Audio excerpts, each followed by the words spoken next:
Bienvenue dans la méthode JET, le podcast des entrepreneurs qui veulent propulser leur business au niveau supérieur. Formateur, coach ou consultant, je te livre tous mes secrets pour vendre tes services plus chers et trouver plus de clients. N'oublie pas de t'abonner.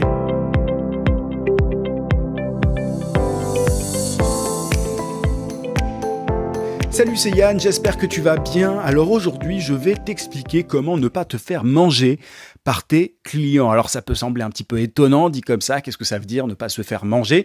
T'inquiète pas, tu vas très bien comprendre de quoi je parle. Juste avant, je te rappelle que ma formation LinkedIn Hacker sera retirée de mon catalogue de formation lundi à minuit.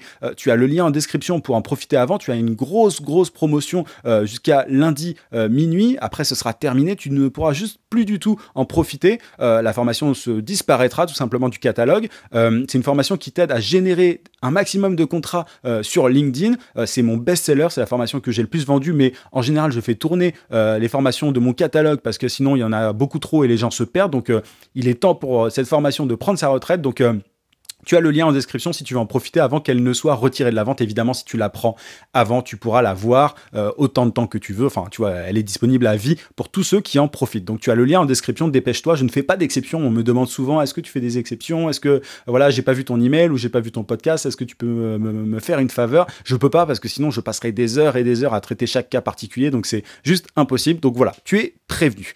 Ceci étant dit, comment ne pas se faire manger par ses clients? Tu vois sans doute déjà, tu vois un petit peu instinctivement de quoi je parle. Il ne s'agit pas de se faire dévorer littéralement, enfin presque peut-être. Finalement, c'est un peu la même idée. Tu as des clients qui abusent souvent. Alors, tu as forcément, tu en as sans doute déjà eu, tu vois, des clients qui sont ultra respectueux de ton agenda, tu vois, qui te disent, voilà, tu as le temps pour faire pour produire tel logo, ou je sais pas, pour faire tel projet, pour terminer tel projet. Tu as toujours des clients qui sont extrêmement respectueux, mais tu as quand même un paquet de clients qui abusent.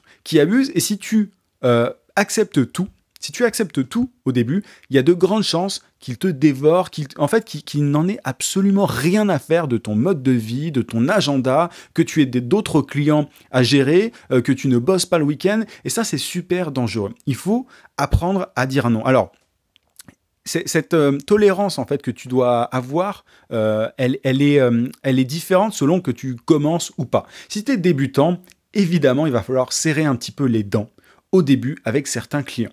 Évidemment, tu vas moins pouvoir imposer tes conditions. Tu vas moins pouvoir dire, voilà, moi, je bosse pas le week-end ou je bosse pas pour le lendemain ou, tu vois, enfin, on peut pas m'appeler le soir. Enfin, ces conditions-là, au début, je t'avoue un truc, je vais être très, très transparent avec toi, je vais être très franc avec toi.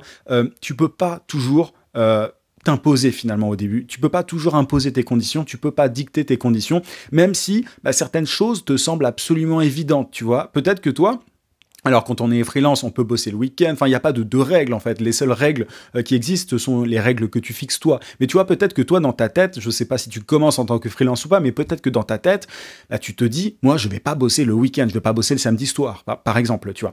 Eh bien, dis-toi que pour certains clients, pour certains business, en fait, qui font appel à tes services, cette donnée-là, elle n'est pas forcément évidente.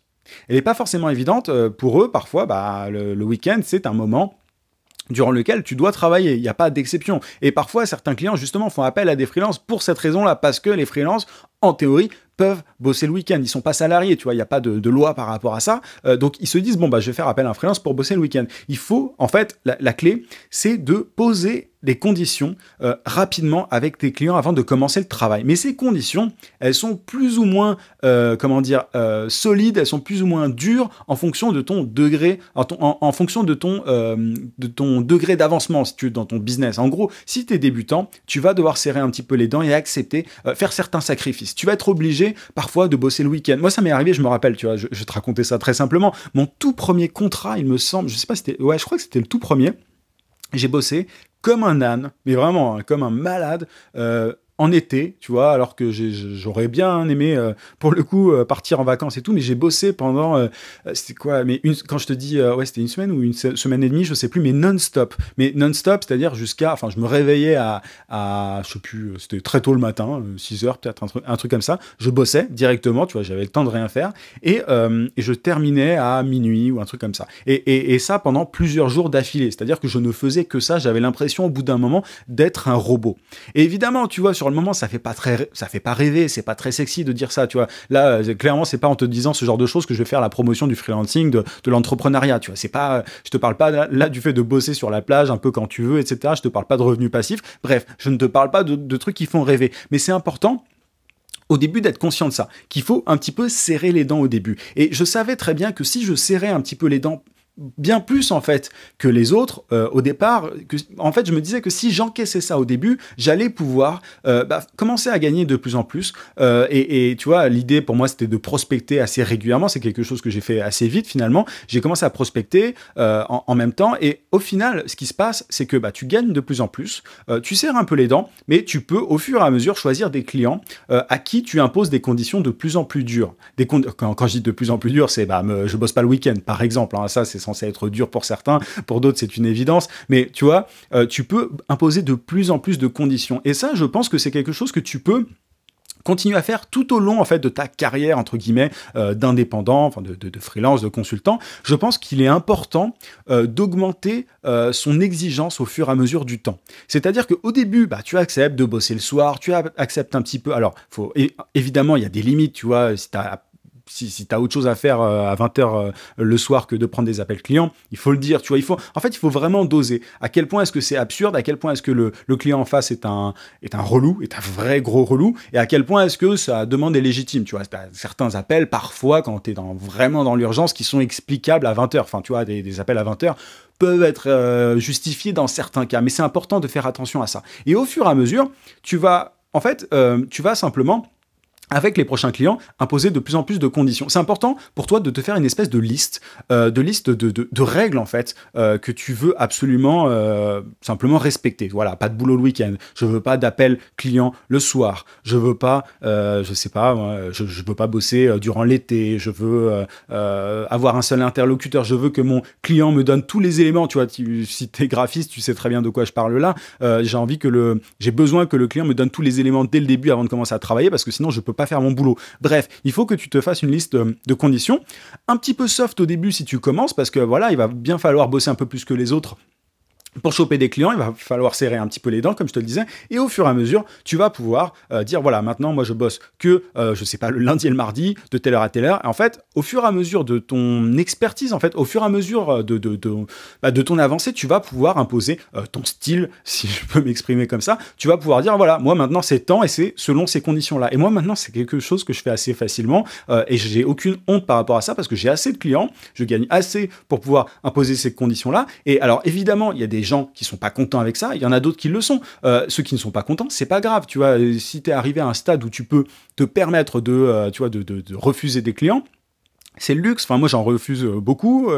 Parfois, je me dis que j'abuse un petit peu, mais j'en refuse beaucoup parce que voilà, j'ai des conditions assez claires. Moi, je te prends un exemple. Mais si quelqu'un ne répond pas au téléphone dans les quelques minutes, en général, je considère, alors c'est une condition un peu extrême peut-être pour certains, mais je considère que la personne, elle n'est pas forcément très sérieuse et je vais pas la rappeler. Et souvent, quand on me dit oui, est-ce qu'on peut se rappeler plus tard et tout, en général, je dis non ou je ne réponds pas. Enfin voilà, je passe à autre chose simplement parce que j'ai considéré que la personne avait abusé. Alors, on a tous, tu vois, notre curseur qui se place à différents endroits. Tu vois, il y a des gens qui sont plus tolérants sur certains points. Il y en a qui sont pas dérangés par le fait qu'un client les appelle le soir ou je ne sais quoi. Mais voilà, en tout cas, il faut être conscient de ça. Et je pense qu'il faut vraiment, dès le début, dès que tu te lances finalement en tant que prestataire de service, que tu sois conscient de tout ça. Parce que sinon, en fait, si tu commences à tout accepter, à te dire, voilà, de toute façon, il me faut des clients, il faut que j'accepte absolument tout. Il y a un moment, même quand tu seras bien avancé, tu vas accepter des trucs et tu auras tellement intégrer le fait que le client te domine que tu vas te faire bouffer. Et qu'est-ce qui se passe derrière ? C'est le burn-out, en fait. Tout simplement, tu vois, si pendant toute ta carrière de freelance, tu obéis, en fait, tu te soumets à tes clients, tu vas péter un câble. En fait, c'est juste pas possible de tenir sur le long terme. Moi, tu vois, c'est comme... je fais un petit parallèle là, mais c'est comme si je répondais à toutes les questions qu'on me pose par email. Si je rentrais en fait dans cette règle qui consiste à répondre à absolument tout le monde aujourd'hui, je ferais un burn-out parce qu'il y a beaucoup trop, je reçois beaucoup trop d'emails, etc. Alors c'est pas vraiment là pour le coup, il s'agit pas de prestation de service. Moi, je vends de la formation sur Internet, mais j'ai un accompagnement à côté. Mais pour toutes les personnes qui achètent mes formations et tout, je reçois énormément de questions d'acheteurs et de non-acheteurs. Si je répondais à tout ça, c'est pour ces personnes-là, en fait, pour les gens, c'est évident, en fait, que la personne en face que l'entrepreneur doit répondre aux questions. Mais pour moi, non, parce que sinon, j'en reçois tellement que je pèterais un câble, que je serais vraiment éclaté, que je serais crevé. Ça m'est déjà arrivé par le passé. Donc, je sais aujourd'hui que je ne réponds pas à des énormes pavés, et en général j'utilise mon podcast notamment pour répondre aux questions des gens. Mais toi c'est pareil en fait, les appels le soir, les trucs à faire pour le lendemain, les trucs à rendre à minuit, etc. Si toi t'as pas envie de ça, il faut que tu te le notes, que tu acceptes peut-être au début, mais que tu te le notes pour pouvoir à l'avenir éviter ce genre de situation, parce qu'il y a beaucoup trop de freelances qui restent dans cette position de victimes en fait, qui sont victimes de leurs clients, et c'est pas ça en fait le freelancing, c'est pas ça le fait d'être prestataire de service. Je sais pas pourquoi, mais il y a une espèce d'idée en France, en tout cas, selon laquelle le freelance est à la disposition de ses clients, il doit se plier en quatre et tout, mais moi c'est là que je fais un peu la distinction entre freelance et consultant. Le consultant en fait impose ses conditions, le freelance il se tait, il la ferme et il exécute. Et j'ai envie de te poser la question, dans quelle situation est-ce que tu as envie d'être? Est-ce que tu as envie d'être celui qui impose ses conditions, ou est-ce que tu as envie de simplement d'exécuter et de faire selon le bon vouloir de tes clients? Moi, je te prends un exemple aussi, tu vois, souvent, pour communiquer avec mes clients, moi, ce que je leur dis, c'est que il faut, je n'accepte pas les appels téléphoniques pour tout et n'importe quoi. Souvent, moi, quand on me dit, oui, est-ce qu'on peut parler par téléphone de tel truc, quand ce sont des prospects, en général, je demande un email en amont. Je dis à la personne, on peut en parler sans problème par téléphone. Par contre, j'ai besoin de plus d'informations pour savoir si ça vaut le coup. Parce qu'aujourd'hui, moi, mon agenda, il est de plus en plus... c'est compliqué, tu vois. Donc, je dis à la personne, envoyez-moi un email pour me donner plus de détails, pour voir si je peux vous être utile. Et ensuite, on verra. Et bon, souvent, ça écrème. Tu as des gens qui envoient l'email, tu as des gens qui ne l'envoient pas. Mais du coup, tu vois qui est sérieux ou qui ne l'est pas. Mais du coup, si je répondais à chaque fois aux appels téléphoniques et tout, je m'en sortirais pas. Et moi, je communique beaucoup avec les gens sur Slack et par email, et pas beaucoup par téléphone, parce que en fait c'est moi qui du coup choisis le moment où je veux échanger avec eux. Ce qui est génial avec Slack ou par email, c'est que tu peux traiter ça selon ton agenda à toi. L'appel, quand on t'appelle, t'es un peu, comment dire, c'est simplement l'agenda de la personne qui s'impose à toi. La personne a un trou, je sais pas, à 15h, et du coup elle va t'appeler à 15h, alors que toi peut-être que tu bosses comme un fou à 15h. Donc tu subis en fait ton client, tu subis son agenda, et ça c'est pas du tout possible. Et c'est pour ça que moi notamment j'utilise des outils qui permettent pour réserver des rendez-vous téléphoniques, que ça soit dans à des plages, durant des plages horaires qui me sont favorables. Enfin voilà, t'as tout un tas d'outils, notamment les emails. Moi je fais en sorte que mes emails apparaissent dans ma boîte de réception à certaines heures pour ne pas être pollué tout au long de la journée, pour ne pas subir mes clients, tu vois.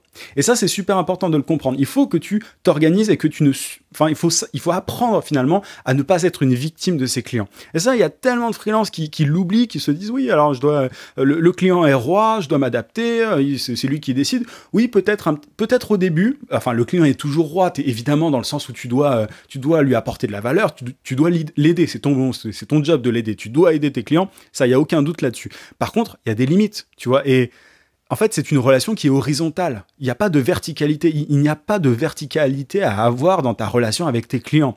Et si tu es dans une relation verticale, c'est que tu es encore freelance. C'est que tu es un exécutant. C'est que tu es une main. Je fais souvent la distinction entre être une main et un cerveau. Le jour où tu deviens un cerveau, un consultant, donc un consultant premium, là, tes prospects, tes clients potentiels acceptent beaucoup plus tes conditions. Et ça, c'est important. Du coup, il faut être conscient vraiment de ce chemin-là. Mais même au début, je t'invite à dire non, un minimum en tout cas, à tes prospects, à tes clients potentiels. Il faut apprendre à dire non, même si ça fait un petit peu peur au début.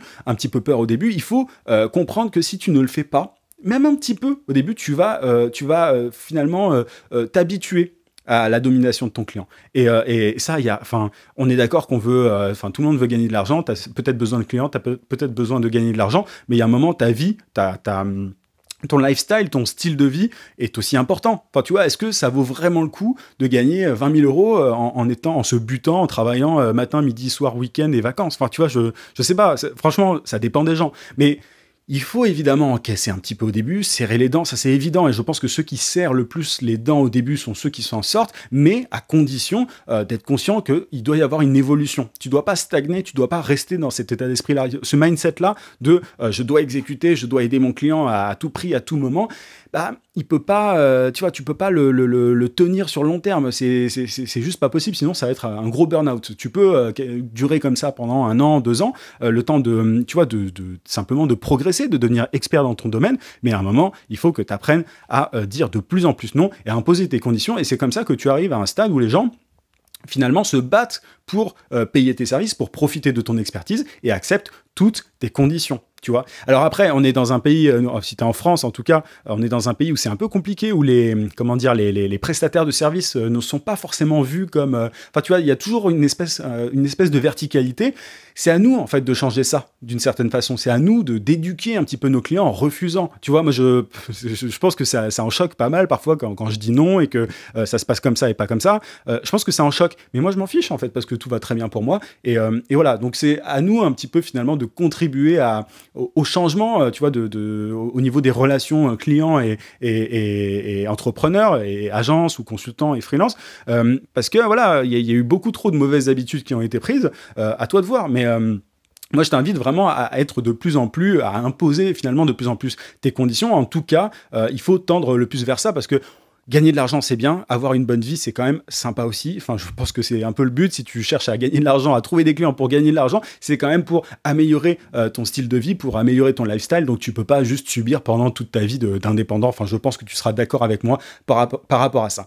Voilà un petit peu, en tout cas, ce que je voulais te dire. C'était un sujet important pour moi. Je suis parti un peu peut-être dans tous les sens, mais c'est un sujet qui est vraiment important. Il faut pas se faire dévorer par ses clients. Et pour ça, il faut simplement apprendre à dire non et de plus en plus non, même si ça peut paraître contre-intuitif, même si parfois tu peux perdre des clients à cause de ça. Il faut savoir à quel moment dire non. Il faut évidemment être malin, savoir à quel moment est-ce que tu peux prononcer ce non. Mais voilà, sur le long terme, tu en es largement bénéficiaire de ce non. Enfin, tu es gagnant si tu te débrouilles bien, si tu arrives à imposer tes conditions, tes prix. Évidemment, les prix font partie de ces conditions-là. Mais il y a un moment, en fait, si tu fais ce travail-là, si tu es conscient de tout ça au fur et à mesure, bah, tu vas pouvoir atteindre ce stade où bah, tu dis, voilà, c'est temps pour régler tel problème. Est-ce que ça vous va ? Voilà, je travaille de telle heure à telle heure, je fais ceci, cela, je communique par email ou sur Slack. Est-ce que ça vous va ? Et là, les gens n'auront pas grand-chose à dire parce que tu seras devenu une référence au fur et à mesure dans ton domaine. Et là, ils n'auront plus qu'à s'aligner sur ce que tu proposes. Voilà un petit peu ce que je voulais te dire aujourd'hui. J'espère que ça t'a été utile. En tout cas, garde tout ça en tête. Je te rappelle que LinkedIn Hacker est en vente jusqu'à lundi minuit. Après, c'est terminé. Tu as 140 € offerts sur cette formation avant qu'elle soit retirée du catalogue. Tu as le lien en description. Je te dis à très très vite.